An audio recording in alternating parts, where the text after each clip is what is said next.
കേരള കോൺഗ്രസ് സ്ഥാനാർത്ഥികൾ Thiruvalla advocate Varghese Mammen, Kuttanad Reji Cherian, Changanassery Vinu George, Kaduthuruthy advocate Mons Joseph, Thodupuzha John Joseph, Kothamangalam Shibu Thekkumpuram, Irinjalakuda advocate Thomas Unniyadan, Kanhangad Shaiji Ottappally. എന്തുകൊണ്ട് sir മാറി മാറുന്നതിന്റെ ചോദ്യമുണ്ട്? എന്തുകൊണ്ടാണ് സാർ ഇത്തവണ തെരഞ്ഞെടുപ്പിൽ മത്സരിക്കാത്തത്? ആരോഗ്യപരമായി കാരണം സജീവമായ പ്രചരണ രംഗത്തുണ്ടാവും. പാർട്ടിയെ നയിക്കുന്നത് തെരഞ്ഞെടുപ്പിൽ നയിക്കുന്നത് സാറ് തന്നെയായിരിക്കില്ലേ? പാർട്ടിയെ നയിക്കുന്നത് party chairman P Joseph sir.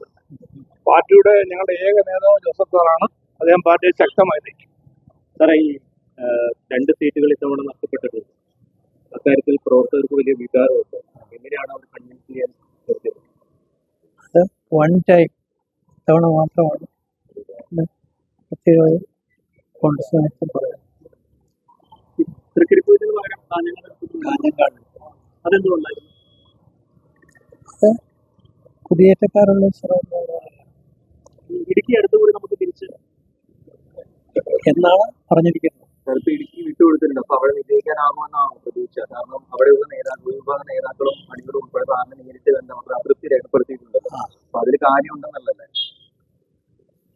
തീർച്ചയായിട്ടും ബുദ്ധിമുട്ടുണ്ട്. എങ്കിലും ഐക്യജനാധിപത്യ മുന്നണിയുടെ വിജയം എന്നുള്ള നിലയിൽ ഇതിന്റെ പ്രവർത്തിക്കുന്നുണ്ട്. ഈ അവരുടെ പ്രതിഷേധം അത് നെഗറ്റീവ് വോട്ടായി മാറും. ഈ കൊത്ത പാർട്ടിക്കകത്ത് തന്നെ കഴിഞ്ഞ ദിവസം വീട്ടിൽ വന്ന് കുറെ നേതാക്കളെ കണ്ടിരുന്നു. പരസ്യമായിട്ട് അവർ പ്രതികരിച്ചിരുന്നു വലിയ വികാരത്തോടെ. അപ്പൊ അത് നെഗറ്റീവ് ആവില്ല. അതെല്ലാം സാവകാശം ശരിയാവും. അങ്ങയുടെ മോൻ തന്നെയാണ് തൊടുപുഴയിൽ മത്സരിക്കുന്നത്. എന്താണ് പറയാനുള്ളൊരു മെസ്സേജ്? എന്താണ്? ഞാൻ തന്നെ കരുതി ഞാൻ പ്രവർത്തിച്ചതുപോലെ തന്നെ ഏറ്റവും ഭംഗിയായി ജനസേവന രംഗത്ത് പ്രവർത്തിക്കും. കൂടുതൽ വാർത്തകൾക്ക് news 18 Keralam YouTube channel subscribe ചെയ്യുക.